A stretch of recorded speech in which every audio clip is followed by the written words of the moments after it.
आदाब। Programme money matters में खुशामदीद। मैं आपका मेज़बान अख्तर मलिक। नाजरीन, मनी मैटर्स प्रोग्राम एक काविश है इस तरफ कि हम अपने नाजरीन के लिए फ़िनैंशियल लिटरेसी और फ़िनैंशियल मैनेजमेंट को लेकर बहुत सारी मालूमात लेकर आएँ, और इस ज़िमन में हमारी काविश ये है कि आप जब भी हमारे प्रोग्राम के तवस्सुत से फ़िनैंशियल डिसीजंस लें, सेविंग्स को लेकर, इन्वेस्टमेंट्स को लेकर, वो इन्फॉर्म्ड हों, बेहतर हों और रिस्क को कम करने के लिए हों। इसी काविश की आज एक और निशस्त हम एक इन्वेस्टमेंट इंस्ट्रूमेंट पे आज फिर से बात करने के लिए आए हैं। और आज जो हम बात करेंगे शेयर्स, या उन्हें आप स्टॉक्स कह लें या डिबेंचर, आप उन्हें इक्विटी कह लें, और इन तीनों नामों से जाना जाता है। आज हम इस पे बात करेंगे। हमारे साथ शामिल गुफ्तगू हमारे मेहमान भी होंगे।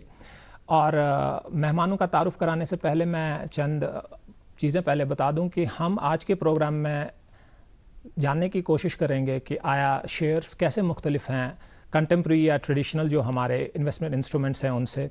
हम शेयर मार्केट और शेयर की वैल्यूज़ किन फैक्टर्स पे डिपेंड होती है, कैसे चलती है, वो जानने की कोशिश करेंगे। रिस्क और रिटर्न पोर्टफोलियो जो है या प्रोफाइल है शेयर्स का, वो कैसा है। और आखिर में अपने मेहमानों से ये भी जानने की कोशिश करेंगे कि इन्वेस्टमेंट की प्रोसेस क्या रहेगी। मैं अपने मेहमानों का तारुफ करा दूं। हमारे सबसे पहले मेहमान हैं इनामुल हक साहब। सीनियर सहाफ़ी हैं, बिजनेस जर्नलिस्ट हैं, मुतादिद अखबारों में इनकी तसनीफ़ात हैं, फ़िनांस पे, इकनॉमिक्स पे, बिजनेस पे, फ़िनैंशियल लिटरेसी पे। और हमारे साथ हमारे दूसरे मेहमान हैं एजाज़ अयूब साहब, इकनॉमिक एनालिस्ट हैं और शब रोज़ है इनका फ़िनांस। और एक सर्विस प्रोवाइडर की हैसियत से भी उनसे ज़रा जानने की कोशिश करेंगे आया इन इन्वेस्टमेंट इंस्ट्रूमेंट्स में क्या प्रॉब्लम्स या अपॉर्चुनिटीज़ हैं। इससे पहले कि मैं बाकायदा आगाज़ करूँ इस प्रोग्राम का, एक बात आपसे शेयर करना चाहूँगा। हमारे जब भी निजी या अपनी समाजी महफिलों में हमने इन्वेस्टमेंट या इनकम पे बात की है, तो हमारा एक टाइम वैल्यू का कॉन्सेप्ट रहता है, जिसमें हम हमेशा बात करते हैं कि अगर इन्वेस्टमेंट 20 साल या 30 साल पहले हुई होती तो आज उसका वैल्यू कितना होता। हमने अगर ज़मीन खरीदी होती तो मैंने सोचा कि इसको कॉन्टेक्चुअलाइज करने के लिए ज़रा मैं शेयर्स को भी इसी पैराए में डाल दूँ। एक कंपनी विप्रो में अगर आप आज से 30 साल पहले इन्वेस्ट करते 1000 रुपये INR, तो जब उसके शेयर की वैल्यू 10 रुपये थी, यानी कि आपके पास 100 शेयर होते, तो 30 साल के बाद आज वो पैसा या उस शेयर की वैल्यू 10 करोड़ रुपया हो जाती। तो ये एक आइडिया देने के लिए आपको, लेकिन साथ ही साथ ये भी बता दूं, ये इतना ब्लैक एंड वाइट नहीं है। There is a lot of grey matter जो इसके बीच है, और वही ग्रे मैटर को एक्सप्लोर करेंगे हम अपने मेहमानों के साथ। तो मैं पहले बुटता हूँ इनाम साहब से। इनाम साहब, एक नेगेटिव ब्रांड है, एक नेगेटिव इमेज है शेयर्स की हमारे समाज में। एक तो आपसे जानना चाहेंगे क्या ये वाकई ऐसा है, और अगर ऐसा है तो क्या वजूह हैं जिनको हम ओवरकम करेंगे और अपने नाजरीन को बताएंगे कि ऐसा बिल्कुल नहीं है। नाम साहब। देखिए, शेयर्स की जहां तक बात है, तो क्या हुआ है, हमें बहुत सारे लोगों ने ये बताया है कि शायद शेयर मार्केट में इन्वेस्ट करना एक क्विक और इजी तरीका है पैसा कमाने का, और रातों रात मतलब लखपति करोड़पति बनने की। तो शायद उसे गैम्बलिंग से भी वो अब बिल्कुल, तो लोग जो करते हैं गैम्बलिंग के तरीके से शेयर मार्केट में आते हैं। किसी के पास 5-10 लाख रुपया बन जाता, किसी तरीके से आ जाता है, बहुत मतलब मेहनत करके कमाया होता है, फिर उसको कोई बोलता है कि आप इसको शेयर मार्केट में इन्वेस्ट करो, 1 महीना, 15 दिन, 10 दिन या 1 दिन में ही आप इसको दुगना करके देखें। इसमें बहुत ज़्यादा रोल ये रहा है कि इसमें फाइनेंशियल लिटरेसी हमें नहीं थी अवेलेबल, कि हमें नहीं पता था कि शेयर्स में इन्वेस्ट करने का तरीका क्या है। जिस तरह से हमने पिछले प्रोग्राम्स में कि इन्वेस्टमेंट के बहुत सारे इंस्ट्रूमेंट्स होते हैं, तो इक्विटी या शेयर मार्केट उनमें से एक ऐसा तरीका है जो हम अपना पैसा सेव करें, ताकि फ्यूचर के लिए हम अपनी कमाई थोड़ी मतलब बढ़ाएं। जी इनाम साहब, तो मैं ये समझता हूँ कि just like any other investment instrument, shares या स्टॉक मार्केट भी जो है कुछ मैथमेटिकल इक्वेशंस पे चलता है। उसकी अपनी एक रैशनल है, कुछ फैक्टर्स हैं जो हमें समझने हैं, तो हम समझेंगे कि एक शेयर मार्केट कैसे ऑपरेट करता है। मैं इसमें आपसे एक और एडअप क्वेश्चन पूछना चाहता हूँ कि हमने आमतौर पे ये टर्म सुनी है, एक ट्रेडिंग होती है, इन्वेस्टमेंट होती है, कितना फ़र्क है इसमें? और बिकॉज हम नहीं चाहते कि हमारे नाजरीन जो हैं they will fall for the trap of misnomers. ये ट्रेडिंग और इन्वेस्टमेंट निहायत इख्तिसार से बता दीजिए, इसमें क्या फ़र्क है? जी, ट्रेडिंग क्या होता है कि लोग मॉर्निंग में आते हैं, तो अपना पैसा डालते हैं, शाम को निकालते हैं, या एक हफ्ता के लिए या एक महीने के लिए ज़्यादा से ज़्यादा, इस तरीके से कि वो बोलते हैं, वो देखते हैं कि कोई शेयर है इसका शायद बहुत जल्दी उसका चढ़ावा होने वाला है। लेकिन इन्वेस्टमेंट क्या होता है, वे एक प्रॉपर तरीके से आपको, अगर मेरे पास फाइनेंशियल लिटरेसी उतनी नहीं है तो मैं किसी फाइनेंशियल एडवाइजर का हेल्प लेता हूं। मेरे पास जो बचा हुआ पैसा है मैं कोई ऐसी कंपनी में अपनी हिस्सेदारी लेता हूं। इन अ वे मैं खुद का बिजनेस खुद नहीं करता हूं, किसी कंपनी की हिस्सेदारी लेके उसमें बिजनेस करता हूं, उसके बिजनेस का पार्टनर बन जाता हूं। शेयर मार्केट बेसिकली है वही कि मैं बिजनेस पार्टनर बन जाता हूं, फिर एक काफी अर्सा तक रखता हूं वो पैसा जब तक वो कंपनी तरक्की करे। तो उसमें बहुत सारी चीजें, एक तो इंटरनल फैक्टर्स होते हैं कि कंपनी किस तरह की है, इसके बिजनेस प्रोस्पेक्टस क्या होता है। दूसरा ये होता है एक्सटर्नल फैक्टर्स भी होते हैं। हम उस पे आएंगे बिकॉज तो हमारे हम बात करेंगे। लेकिन एक इंटरेस्टिंग पॉइंट आपने बोला कि ट्रेडिंग और इन्वेस्टमेंट को लेकर एक बुनियादी फर्क जो ये है कि इन्वेस्टमेंट जब आप करते हैं एक लॉन्ग टर्म इन्वेस्टमेंट आप कर रहे हैं, और दूसरा ये है कि आप इन्वेस्टमेंट जैसा आप टिपिकल इन्वेस्टमेंट को करके पैसा लगा के आप पीछे हट के अपना काम कर रहे हैं, जबकि ट्रेडिंग वाला बंदा जो है उसका काम ही स्टॉक मार्केट में रह के ट्रेडिंग करना है। ये एक बुनियादी फर्क है। मैं एजाज साहब के पास आता हूं, जो मुझे इससे इनाम साहब के डिस्कशन से समझ आया कि एक तो ये हमने इसको ये एक मिथ है कि स्टॉक मार्केट में आप रातों रात अमीर बन सकते हैं। लेकिन एजाज साहब आपसे जानना चाहेंगे कि एक इन्वेस्टर जो इस वक्त मल्टीपल पोर्टफोलियो लेके, इन्वेस्टमेंट पोर्टफोलियो लेके बैठा है, वो क्यों स्टॉक मार्केट में इन्वेस्ट करे? क्या इसकी यूएसपी क्या है और क्या फर्क है ट्रेडिशनल या कंटेम्प्रेरी इन्वेस्टमेंट इंस्ट्रूमेंट से? हमने पिछले शोज में भी बात की कि जो सबसे बड़ी चीज आपकी सेविंग्स को खतरा है, दैट इज इन्फ्लेशन। अगर आप, जैसे आप अभी शो कर रहे हैं, you will be paid for your services, right. वो पैसे में आप स्टोर करते हैं वैल्यू। अगर वो पैसा जो है वो स्टोर नहीं कर पाया वैल्यू परमानेंटली अच्छे से, विच मीन्स आपकी जो सर्विसेज है, आपको इसके एवज जो कमोडिटीज या सर्विसेज इकोनॉमी में चाहिए होगी वो नहीं मिल पाएंगी। तो इसीलिए इट्स इंपॉर्टेंट कि इस पैसे को, इस करेंसी नोट को हम बाकी एसेट क्लासेस में कन्वर्ट करें, राइट। अब ट्रेडिशनली क्या चीजें हैं, हम बैंक में रखते हैं, बैंक डिपॉजिट में रखते हैं, जैसे कि हमने पिछले शोज में भी देखा, बैंक डिपॉजिट्स में इंटरेस्ट रेट कम है, इन्फ्लेशन ज्यादा है जी। इसी तरह से बाकी एसेट क्लासेस, लैंड है, उसमें टिकट साइज बहुत ज्यादा होता है। आपके बाकी एसेट क्लासेस है, गोल्ड है, उसको फिर प्योरिटी के इश्यूज आते हैं, उसको सेफ्टी के इश्यूज आते हैं फिर रखने के। तो शेयर्स की हमारे पास इक्विटी एक ऐसी चीज है, फर्स्ट ऑफ ऑल ये डिजिटल फॉर्म में आजकल जी। दूसरी चीज, अगर हम पिछले 30-40 साल का रिकॉर्ड देखें, अगर हम इंडियन कॉन्टेक्स्ट की बात करें, Bombay stock exchange, national stock exchange, इसके जो टॉप शेयर्स है, निफ्टी 50 या सेंसेक्स के जितने भी इंडेक्स है, उसकी परफॉर्मेंस देखिए बाकी एसेट क्लासेस में जी। इसने आउट परफॉर्म किया है। ओके, आउट परफॉर्म सब एसेट क्लासेस को, विद एक्सेप्शंस। किसी जगह पे आपको लैंड बहुत ज्यादा बड़ा होगा बिकॉज ऑफ सर्टेन थिंग्स, लेकिन ओवरऑल सभी एसेट क्लासेस को आउट परफॉर्म किया है। लेकिन जैसे कि अभी एक सवाल आपने बहुत इंपॉर्टेंट किया, ट्रेडिंग और इन्वेस्टमेंट जी, ये उन्हीं को आउट परफॉर्म किया है जो इन्वेस्ट कर रहे हैं, न कि सिर्फ ट्रेड करते हैं। Trader is all together different ball game. Ejaz साहब, आपने एक बढ़िया बात यहाँ पे की है कि इन्वेस्टमेंट जो है उसने आउट परफॉर्म किया है इन स्टॉक्स हर किसी दूसरी कंटेम्प्रेरी इन्वेस्टमेंट इंस्ट्रूमेंट को या एसेट को। हम नाजरीन यहाँ पे एक छोटा सा ब्रेक ले लेते हैं और ब्रेक के बाद फिर हमारे साथ जुड़िएगा।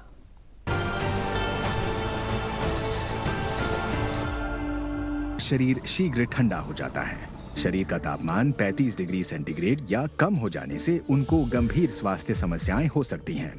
ठंड में बाहर रहने पर या बेहद ठंडे कमरे में रहने से हाइपोथर्मिया हो सकता है। शीतलहर के दौरान एक से ज्यादा गर्म कपड़े पहने।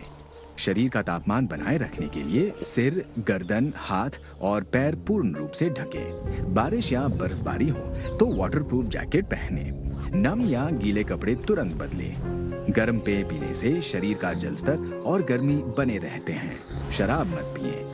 यदि आप अकेले रहते हैं तो पड़ोसी, परिवार और दोस्तों के संपर्क में रहें। अगर आप बेघर हैं तो सरकारी रैन बसेरों में जाएं। आपातकालीन स्थिति में 108 या स्थानीय एम्बुलेंस नंबर पर फोन करें या अस्पताल जाएं। सतर्क रहें, सुरक्षित रहें। एनडीएमए एवं IIPHG द्वारा जनहित में जारी। Hey girls! Hi! Congratulations! आज तो पार्टी चाहिए। पहले चैंपियन के साथ सेल्फी लेंगे। आइडिया, यही करते हैं पार्टी। Pizza party. ये चल अपना कार्ड और पिन दे। मेरे कार्ड की डिटेल्स मैं खुद ही डालूंगी। RBI कहता है अपना पिन, OTP, CVV या इंटरनेट बैंकिंग पासवर्ड किसी के साथ शेयर ना करें। ऑनलाइन बैंकिंग सिर्फ अपने कंप्यूटर, मोबाइल और सिक्योर नेटवर्क से करें। बाय गर्ल्स, कहाँ जा रही है? सुना नहीं, नो शेयरिंग। RBI कहता है जानकार बने, चौकन्ने रहें। Here gravity and physics don't call the shots, and sound travels slower than you. This is a different kind of place. That's why we're looking for different kind of people, for whom excellence is not a job, but a way of being, be it in the sky or on the ground. We are looking for an invincible team of invincible people. People who are a cut above. Join the Indian Air Force to be a cut above.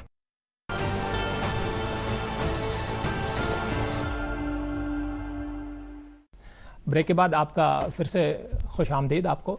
नाज़रीन, हम break से पहले बात कर रहे थे investment और trading के बारे में। इनाम साहब को यहाँ पे मैं पूछना चाहूँगा। इनाम साहब, एजाज साहब ने हमें बता दिया कि ये आउट क्लास कर गया है सारे इन्वेस्टमेंट्स। क्या सिर्फ वो एक फैक्टर रहेगा कि हम स्टॉक्स में इन्वेस्टमेंट करें? क्या टैक्स बेनिफिट्स एक चीज़ नहीं है जहाँ पे हम देखें? क्या लिक्विडिटी कोई चीज़ नहीं रहेगी? क्या ऐसी चीज़ें भी नहीं देखना ज़रूरी है हमारे पास? क्या स्टॉक्स ऐसी चीज़ें कि जो बहुत ज़्यादा लिक्विड हैं शॉर्ट टर्म या लॉन्ग टर्म में, आप बता सकते हैं? देखिए, ये सारे फैक्टर्स मान के हम मतलब इन्वेस्ट कर लेते हैं। एक तो लॉन्ग टर्म आपको एक अच्छा बेनिफिट मिलता है। दूसरी बात जो आप करते हैं कि हमें कुछ बहुत सारी ऐसी स्कीम भी है जैसे ELSS, जिनको हम इक्विटी लिंक्ड सेव्ड स्कीम, जहां पे आपको इक्विटी में पैसा डाल के आपको टैक्स के बेनिफिट्स भी मिल सकते हैं। तो लेकिन मेरे ख्याल से लॉन्ग टर्म हमें टैक्स बेनिफिट के लिए सेव नहीं करना चाहिए, इन्वेस्ट नहीं करना चाहिए। हमें लॉन्ग टर्म में ये देखना हमें कहाँ पे ज्यादा प्रॉफिट मिलेगा, कहाँ पे हमारा पैसा जो है जो आज के बाद 10 साल के बाद हमें सही वो मतलब रिटर्न्स दे पाएगा। तो वो देख के हमें इन्वेस्ट करना चाहिए। दूसरी बात यहाँ पे मैं थोड़ा सा फिर से दोहराना चाहूंगा कि ट्रेडिंग जो है, हमें ट्रेडिंग में ज्यादा मतलब एक आम आदमी को जिसको फाइनेंशियल नॉलेज उतनी अच्छी नहीं है, उसको ट्रेडिंग से दूर रहना चाहिए। उसको अपना पैसे को मतलब सही तौर पे सही जगहों पे, और जिस तरह से पहले भी हमने बात की कि हमारे अपने पोर्टफोलियो जो है, जो हमारी इन्वेस्टमेंट, जो हमारा बचा पैसा है, उसको हमें मुख्तलिफ जगहों पे इन्वेस्ट करना चाहिए। और इसी तरह से इक्विटी मार्केट में भी अपने शेयर के हिसाब से। जी इनाम साहब, I think we have established कि एक इन्वेस्टर को क्यों शेयर मार्केट की तरफ देखना चाहिए, एंड क्योंकि बहुत बूम है वहाँ पे, आपके रिटर्न्स बड़े अच्छे जा रहे हैं। आई थिंक बहुत इंपॉर्टेंट है कि हम ये भी समझें कि ये शेयर जो हैं या शेयर मार्केट ऑपरेट कैसे करता है। तो एजाज साहब से मैं जानना चाहूँगा कि ये शेयर जो हैं उनके वैल्यूज़ जो हैं किन फैक्टर्स पे डिपेंडेंट होते हैं और शेयर मार्केट ऑपरेट कैसे होता है? पहली इंपॉर्टेंट चीज़ है कि हिंदुस्तान की अगर हम बात करें, इस सभी चीज़ों को एक रेगुलेटर ऊपर है, Security Exchange Board of India SEBI, जिसकी वजह से एक सिक्योरिटी, सेंस ऑफ सिक्योरिटी है compare to other asset classes. ये चीज़ बड़ी रेगुलेट होती है। जब भी कोई कंपनी अपना बिजनेस स्टार्ट करती है, उसको अगर एक्सपेंशन की जरूरत होती है, या तो वो बैंक से डेट लेती है या वो इक्विटी उठाती है। इक्विटी या तो इनफॉर्मल मार्केट से उठाती है, या अगर उस लेवल की है तो फॉर्मल मार्केट से उठाती है। Formal market in case of India बहुत सारे हैं, बड़े दो है, NSE and BSE, national stock exchange, Bombay stock exchange. तो वो लिस्ट होती है वो कंपनी। लेकिन लिस्टिंग के लिए बहुत सारे क्राइटेरियाज होते हैं। उनके 5 साल के बैलेंस शीट्स देखे जाते हैं ऑडिटेड, उनकी पूरी परफॉर्मेंस देखी जाती है, तब जाके SEBI उनको परमिशन देता है कि आप जी लिस्ट कर सकते हैं। Then they go to public, अपने प्रोस्पेक्ट्स दिखा के उसके बाद IPO इशू करते हैं। अजय साहब, सॉरी मैं आपको वहाँ एक सेकंड के लिए रोक दूं, बिकॉज ये बहुत इंपॉर्टेंट चीज़ है। आपने कहा कि हम ये भी देखेंगे NSE या BSE में लिस्टेड कंपनीज के क्या हैं और जिनमें हम इन्वेस्ट करेंगे।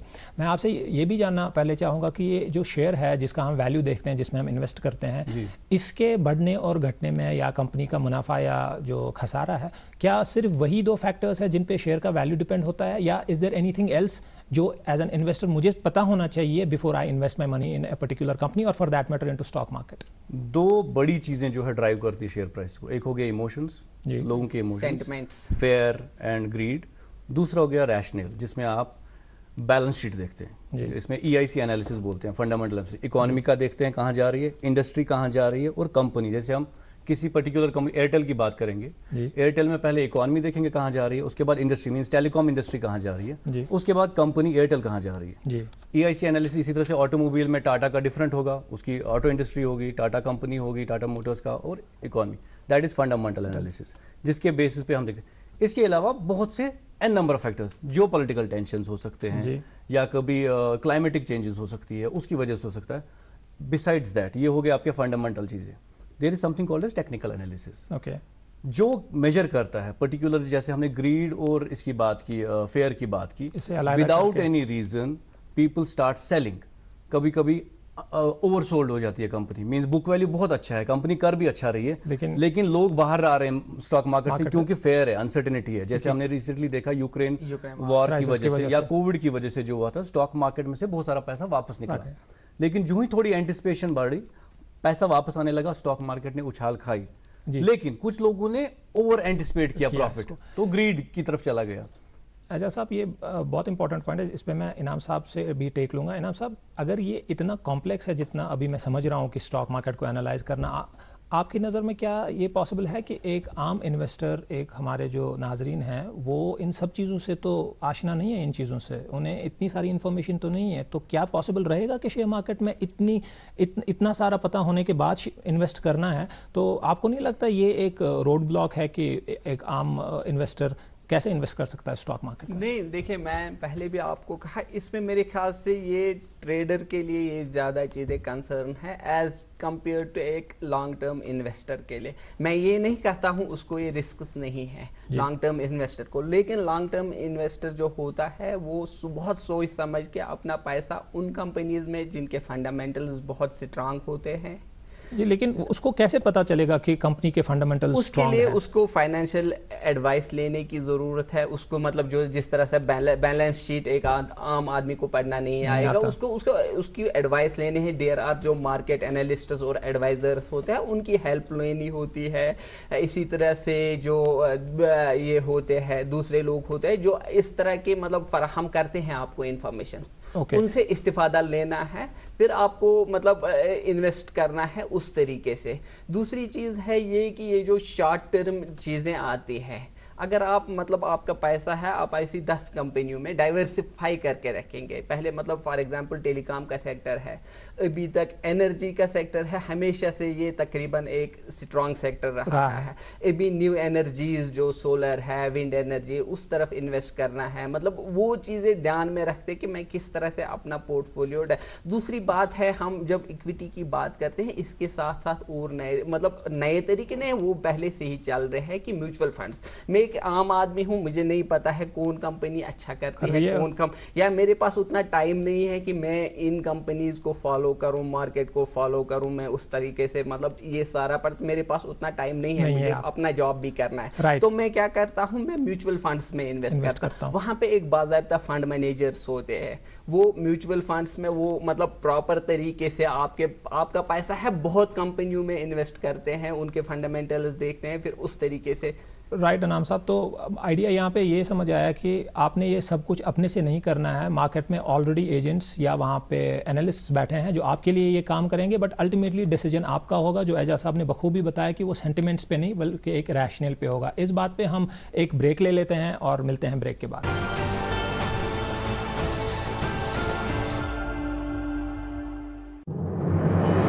मन की बात है जन जन की, संघर्षों के कुछ किस्से, कहानी कुछ सफलताओं की, अनकही विरासत की, उम्मीदें नए भारत की। महीने के आखिरी रविवार का रहता है इंतजार। ब्रह्मपुत्र के घाट से हिमालय के विस्तार तक होती है मन की बात प्रधानमंत्री के साथ। तो सुनिए, इस महीने 25 दिसंबर सुबह 11 बजे मन की बात आकाशवाणी और दूरदर्शन के सभी चैनलों पर। मन की बात के प्रादेशिक भाषाओं में अनुवाद का पुनः प्रसारण आप सुन सकते हैं रात 8 बजे आकाशवाणी और दूरदर्शन के सभी प्रादेशिक चैनलों पर। तो याद रखें, रविवार 25 दिसंबर सुबह 11 बजे मन की बात।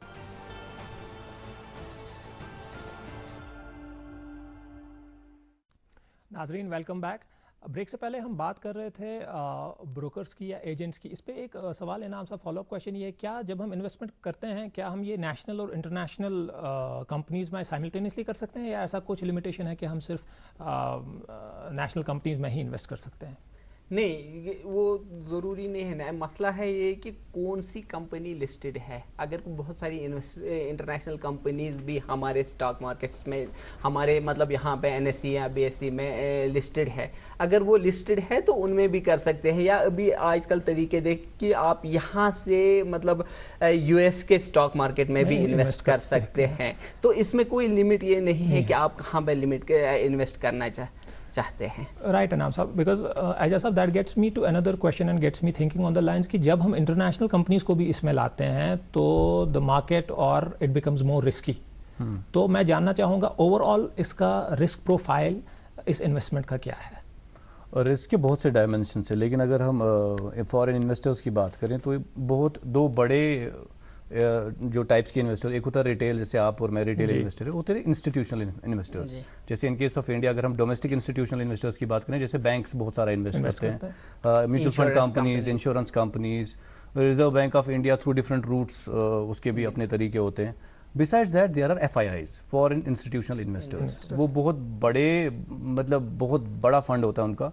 दे ऑलवेज चेज ऐसा इन्वेस्टमेंट जहां पे रिटर्न ज्यादा हो। अभी आपने देखा होगा यूनाइटेड स्टेट्स में इंटरेस्ट रेट्स इंक्रीज हो गई, इंडियन स्टॉक मार्केट गिर गया क्योंकि यहां से उन्होंने पैसा निकाल के वहां USA में लगा दिया। सो अभी अगर जब इकोनॉमी फिर से खुलेगी, वहां से इंटरेस्ट रेट्स अगर उन्होंने ड्रॉप कर दिए तो ये पैसा फिर से मूव करेगा। तो ग्लोबली जो बहुत बड़े इन्वेस्टर होते हैं FIIs, उनकी वजह से जब movement because of sell off, fundamentally market में कोई चेंज नहीं हुआ है, बट इंटरेस्ट रेट सिनेरियो किसी और कंट्री में which is systemically very important, जिसकी वजह से इमर्जिंग मार्केट में से पैसा निकल रहा है वापस, बहुत तेजी से निकल रहा है। Right, follow up on that Ejaz साहब, ऐसी रिस्क को मिटिगेट करने के लिए आपने बता दिया कि हमारे पास एजेंट्स हैं, but at a personal level ऐसी रिस्क को कैसे mitigate? Is there anything else other than having talking to analysts and agents? सबसे इंपॉर्टेंट चीज है जो आपकी सेविंग है सारी, you should not put all your eggs in one basket. Right, there has to be a portion in gold, एक portion आपका bank deposits, because liquidity चाहिए एक्सीजेंसी में, आपका कुछ पोर्शन होना चाहिए म्यूचुअल फंड्स में, आपका कुछ पोर्शन होना चाहिए बैंक डिपॉजिट्स में, कुछ पोर्शन होना चाहिए एक्विटीज में। अब इट डिपेंड्स इंसान के रिस्क एपेटाइट पे। जैसे मुझे ग्रोथ ज्यादा चाहिए तो मैं अपना 50% एक्विटीज में लगाऊंगा, मुझे ग्रोथ ज्यादा नहीं चाहिए, मुझे स्टेबिलिटी चाहिए लेकिन थोड़ी बहुत तो चाहिए, तो मैं 10-15% लगाऊंगा। सो इसका कोई फिक्स नंबर नहीं है, इंसान के मिजाज पे डिपेंड करता है कि आप कितना रिस्क उठाना चाहते हैं।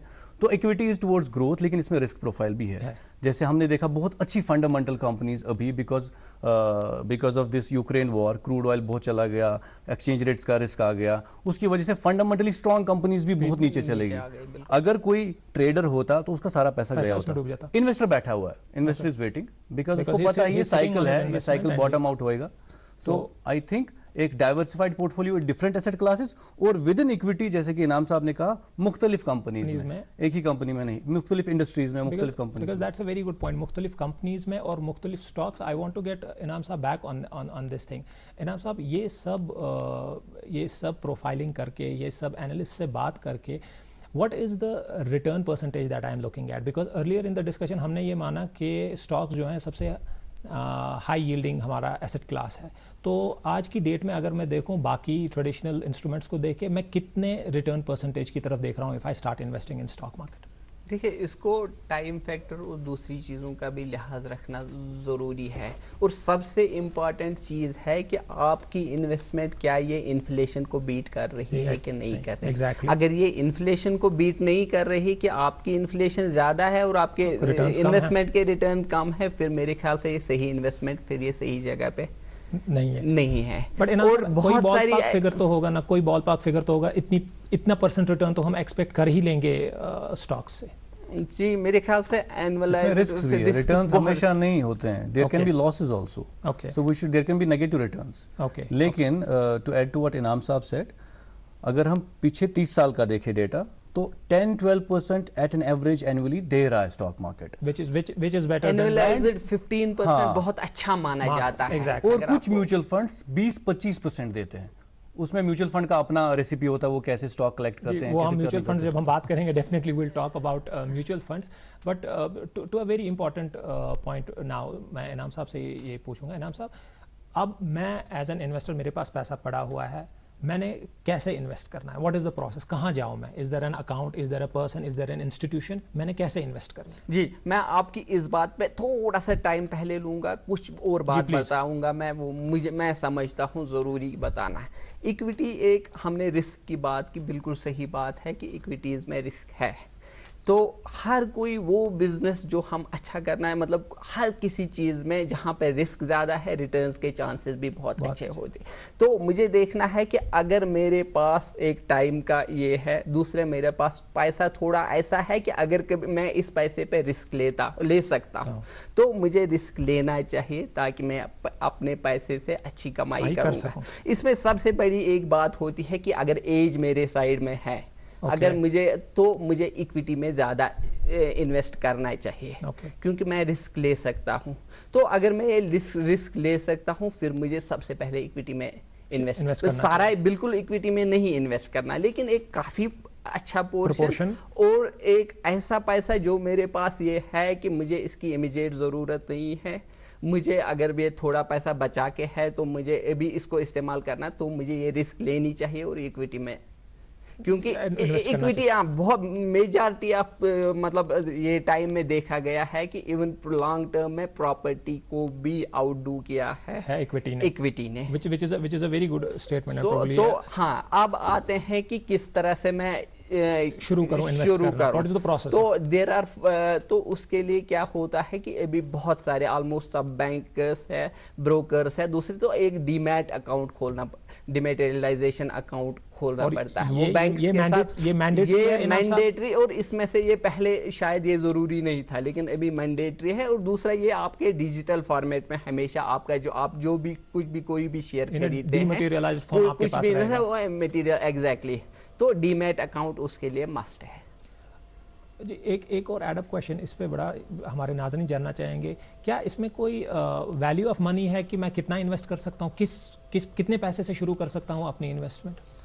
मेरे ख्याल से बहुत कम पैसे से भी शुरू कर सकते हैं अपनी investment. Smallest value of the smallest share in the equity, अगर कोई 80 पैसे का शेयर है, आप 80 पैसे से स्टार्ट करें, पेनी स्टॉक्स जिनको बोलते हैं। लेकिन ये है कि नॉर्मली हमें क्या देखना चाहिए कि हमें किसी अच्छा, अगर मेरे पास मतलब एक लिमिटेड पैसा है, तो मुझे क्या करना चाहिए कि कोई अच्छी सी कंपनी में देखनी चाहिए, मतलब एक अच्छी सी कंपनी, फॉर एग्जाम्पल हमने अभी आपने पहले ही बताया था विप्रो का शेयर, निफ्टी के 50 या इसी तरह से सेंसेक्स के जो होते हैं, जो कंपनीज जो मतलब टाइम टेस्टेड कंपनीज होती है, अगर उनका हम एक भी शेयर खरीद सकते हैं। इस महीने में किसी बड़ी कंपनी का या मारुति का हम देखते हैं, अगर पिछले 15-20 साल में देखते हैं तो कितना वो जो टाइम टेस्टेड वो वैसे शेयर अगर मैं महीने में एक ही खरीद सकता हूँ, तो वो भी खरीदना चाहिए। और कभी कभी ये होता है कि अगर मेरे पास ज्यादा पैसा है तो मैं एक ही कंपनी का नहीं खरीदूं, मैं 5-6 मतलब कंपनीज के शेयर्स खरीदूंगा।